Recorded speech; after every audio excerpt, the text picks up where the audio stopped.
Tu crois connaître l'Australie, un pays chaud, avec des kangourous, des koalas, quelques serpents dangereux. Un endroit bizarre, mais pas si terrible. Tu as tort. Il y a seulement 50 000 ans, l'Australie était l'endroit le plus effrayant de toute la planète. Pas à cause d'un volcan, pas à cause d'un astéroïde, mais à cause de ceux qui y vivaient. Des créatures si grandes, si étranges et si dangereuses qu'elles semblent sorties d'un mauvais rêve. Et pourtant, elles étaient bien réelles. Ce continent que tu crois connaître cachait des monstres, des vrais. Voici leur histoire. Pour comprendre l'Australie préhistorique, il faut d'abord comprendre pourquoi ce continent est si différent des autres. Il y a environ 180 millions d'années, tous les continents du monde étaient collés ensemble, un seul énorme bloc de terre. Puis, ils ont commencé à se séparer, lentement, comme des morceaux de glace qui dérivent sur l'eau. L'Australie a été l'une des premières à partir. Elle a glissé vers le sud, puis vers l'est, seule, coupée du reste du monde, complètement isolée. Et quand un continent vit seul pendant des millions d'années, quelque chose d'extraordinaire se produit. La vie invente ses propres règles. Elle crée des animaux qu'on ne voit nulle part ailleurs, des formes impossibles, des solutions bizarres à des problèmes ordinaires. L'Australie est devenue un laboratoire géant, un laboratoire où la nature a fait des expériences folles. Pendant 80 millions d'années, sans contact avec le reste du monde, la vie australienne a évolué dans son coin. Elle a créé des marsupiaux, ces animaux qui portent leurs petits dans une poche. Elle a créé des écosystèmes uniques, des forêts étranges, des animaux qu'on ne trouve nulle part ailleurs. Mais elle a aussi créé des cauchemars. Imagine que tu marches dans la forêt australienne il y a 50 000 ans. Il fait chaud. L'air sent la poussière et les feuilles d'eucalyptus. Les arbres sont hauts, les ombres sont longues. Et soudain, tu entends quelque chose bouger derrière toi. Tu te retournes. Et là, tu vois quelque chose d'impossible. Un wombat. Mais pas n'importe quel wombat. Un wombat de la taille d'un rhinocéros. Le diprotodon est le plus grand marsupial qui ait jamais existé. Il pesait plus de 2 tonnes. 2 tonnes. C'est le poids d'une grosse voiture. Il mesurait 3 mètres de long et presque 2 mètres de haut. Ses dents étaient massives, ses pattes épaisses comme des troncs d'arbres. Et comme tous les marsupiaux, il portait ses petits dans une poche. Imagine la scène. Un animal aussi grand qu'un rhinocéros avec un bébé dans sa poche ventrale. Le diprotodon mangeait des plantes. Il n'était pas un prédateur, mais il était partout en Australie, en immenses troupeaux qui faisaient trembler le sol. Des centaines de ces géants qui marchaient ensemble, qui broutaient les herbes et les buissons, qui laissaient derrière eux un paysage rasé. Il n'était pas dangereux, mais il était réel. Et il te rappelait une chose simple, en Australie, tout est plus grand que prévu. Mais le diprotodon n'était pas la créature la plus terrifiante de ce continent. Loin de là. Imagine maintenant que tu regardes les branches au-dessus de toi. Tu cherches quelque chose, un prédateur, quelque chose qui chasse. Et tu trouves le thylacoleo. On l'appelle le lion marsupial. Et ce nom ne lui fait pas justice.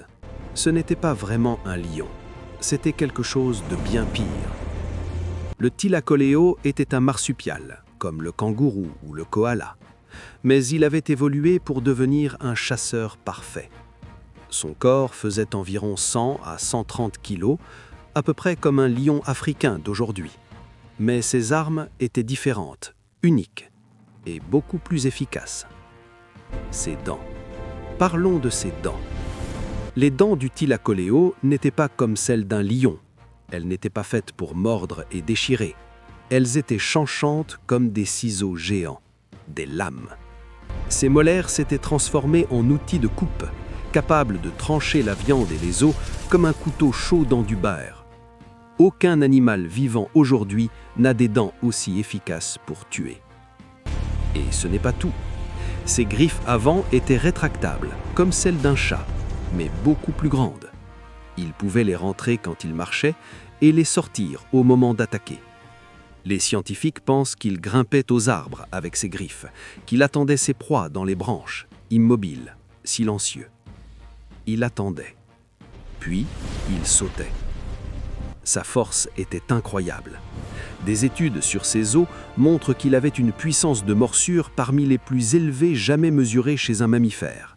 Il pouvait écraser les os, il pouvait tuer en une fraction de seconde.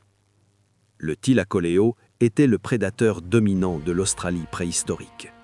Il chassait le diprotodon, il chassait les kangourous géants, il chassait tout ce qui bougeait et qui était plus petit que lui. Et presque tout était plus petit que lui. Parlons maintenant d'un animal dont personne ne veut entendre parler. Un reptile, un lézard, le Mégalania. Le Mégalania était un varan géant, un cousin du varan de Komodo, que tu connais peut-être, ce grand lézard d'Indonésie qui peut atteindre 3 mètres. Mais le Mégalania, lui, mesurait entre 5 et 7 mètres de long, peut-être plus. Les scientifiques débattent encore de sa taille exacte. Mais tout le monde s'accorde sur une chose, c'était le plus grand lézard terrestre qui ait jamais existé. Il pesait peut-être 300 kilos, peut-être 600. Les estimations varient. Ce qu'on sait avec certitude, c'est que ses dents étaient courbées vers l'arrière, dentelées comme des couteaux à steak. Une fois qu'il mordait, il était presque impossible de s'échapper. Et comme le varan de Komodo aujourd'hui, il avait probablement de la salive pleine de bactéries mortelles, ou peut-être même du venin. Une morsure et la proie mourait, lentement, de l'intérieur. Le Mégalania ne courait pas vite, il n'avait pas besoin. Il était patient, il suivait sa proie, il attendait qu'elle s'affaiblisse, puis il finissait le travail. Il chassait le diprotodon, il chassait les premiers humains arrivés en Australie. Oui, les humains. Les ancêtres des aborigènes sont arrivés en Australie il y a environ 65 000 ans. Et ils ont rencontré le Mégalania, face à face. Imagine ça. Tu arrives dans un nouveau pays, tu n'as jamais vu cet endroit, et un lézard de 6 mètres te regarde comme s'il était son prochain repas. Et les kangourous dans tout ça? Tu penses au kangourou, un animal sympa qui saute, qui a une poche, rien d'effrayant. Procoptodon te fait changer d'avis. Le Procoptodon était le plus grand kangourou qui ait jamais existé. Il mesurait 2 mètres de haut, debout. Et il pouvait se dresser encore plus haut sur ses pattes arrière. Il pesait autour de 200 kilos. Son visage était étrange, plat, presque humain dans ses proportions, avec de grands yeux. Ses bras étaient longs et puissants, avec des griffes épaisses. Il mangeait des feuilles dans les arbres qu'il attrapait avec ses mains. Il ne chassait pas les humains, il ne les attaquait pas. Mais imagine-le debout devant toi, 2 mètres de marsupial musclé te regardant avec ses grands yeux tranquilles.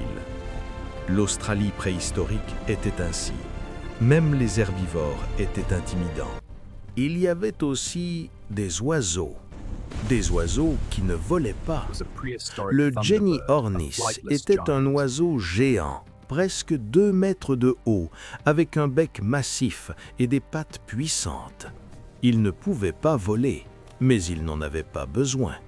Il courait vite, il était fort, et ses œufs, retrouvés en Australie par les scientifiques, étaient énormes, presque 1 litre de volume chacun. On a trouvé des traces de ces œufs brûlés. Les premiers humains les faisaient cuire sur des feux, un repas royal pour les premiers Australiens. Mais les serpents dans tout ça. L'Australie est déjà connue aujourd'hui pour ses serpents venimeux. Elle abrite les serpents les plus dangereux du monde. Mais dans l'Australie préhistorique, les serpents étaient encore plus grands. Le Wanambi était un serpent qui pouvait atteindre 5 à 6 mètres. Ce n'était pas un serpent venimeux, c'était un constricteur, un serpent qui étouffe ses proies dans ses anneaux. Ils chassaient près des points d'eau, attendant que les animaux viennent boire. Patience, silence, puis l'attaque. L'eau était dangereuse en Australie préhistorique. S'approcher d'une rivière ou d'un lac pour boire, c'était prendre un risque. Le Wanambi attendait, toujours. Alors, que s'est-il passé? Où sont passés tous ces animaux? Ils ont disparu, presque tous, en quelques milliers d'années seulement. Il y a environ 46 000 ans, les humains sont arrivés en Australie pour la première fois. Et peu après leur arrivée, la mégafaune australienne a commencé à disparaître. Le diprotodon, le thylacoleo, le mégalania, le procoptodon, le géniornis, tous éteints. Pourquoi? C'est l'une des grandes questions de la paléontologie. Deux hypothèses s'affrontent. La première, les humains les ont chassés jusqu'à l'extinction. Ces animaux n'avaient jamais vu d'humains avant. Ils n'avaient pas peur, ils ne fuyaient pas. Ils étaient faciles à approcher, faciles à tuer. Et les humains étaient des chasseurs efficaces. La deuxième hypothèse, le climat a changé. L'Australie est devenue plus sèche. Les forêts ont reculé. Les points d'eau ont disparu. La nourriture est devenue rare. Et les grands animaux, qui avaient besoin de beaucoup de nourriture, n'ont pas survécu. La vérité est probablement quelque part au milieu. Les deux causent ensemble. Un mauvais moment climatique et des chasseurs humains qui en ont profité. Un double coup fatal. Ce qui est certain, c'est que la disparition a été rapide. À l'échelle géologique, presque instantanée. Des milliers d'années semblent longs, mais pour des espèces qui avaient survécu des millions d'années, c'est un claquement de doigts. Il reste pourtant des survivants de ce monde perdu. Le crocodile marin d'Australie, le plus grand reptile du monde encore vivant aujourd'hui, mesure parfois 6 mètres. Il est là depuis des millions d'années, presque inchangé, un fantôme du passé. Le varan de Komodo, en Indonésie voisine, est un cousin du mégalania, beaucoup plus petit, mais encore là, encore dangereux. Et les aborigènes, les premiers humains d'Australie, gardent dans leur culture des souvenirs de ces animaux. Des peintures rupestres montrent des créatures qui ressemblent aux diprotodons. Des histoires parlent de grands serpents qui gardaient les points d'eau. Ces récits ont traversé des dizaines de milliers d'années. La mémoire humaine a survécu là où les animaux ne l'ont pas pu. Ce continent isolé a créé quelque chose d'unique, un monde à part. Un monde où la vie avait inventé ses propres règles, ses propres géants, ses propres prédateurs. Et puis, ce monde a disparu. Pas d'un coup, lentement, animal par animal, espèce par espèce. L'Australie d'aujourd'hui garde quelque chose de ce passé. Ces animaux actuels sont encore étranges, encore uniques. Le koala, l'ornithorynque, le diable de Tasmanie. Des créatures bizarres que tu ne trouves nulle part ailleurs. Mais ce sont les descendants des survivants, les restes d'un monde bien plus grand, bien plus sauvage, bien plus effrayant. Quand tu regardes un kangourou aujourd'hui, souviens-toi, son ancêtre faisait 2 mètres. Son continent abritait des lions marsupiaux et des lézards de 6 mètres. Et ses premiers voisins humains ont vécu, chassé et survécu dans ce cauchemar vivant pendant des milliers d'années. L'Australie préhistorique n'était pas un pays, c'était un défi, et la vie l'a relevé, à sa manière extraordinaire. Si cette histoire t'a fasciné, n'oublie pas de t'abonner à la chaîne pour découvrir d'autres récits incroyables sur les créatures oubliées de notre planète. Laisse un like si tu veux qu'on réveille d'autres géants endormis dans les pages de l'histoire. Et partage cette vidéo avec quelqu'un qui croit encore que l'Australie n'est qu'un pays de kangourous tranquilles. Il va avoir une surprise.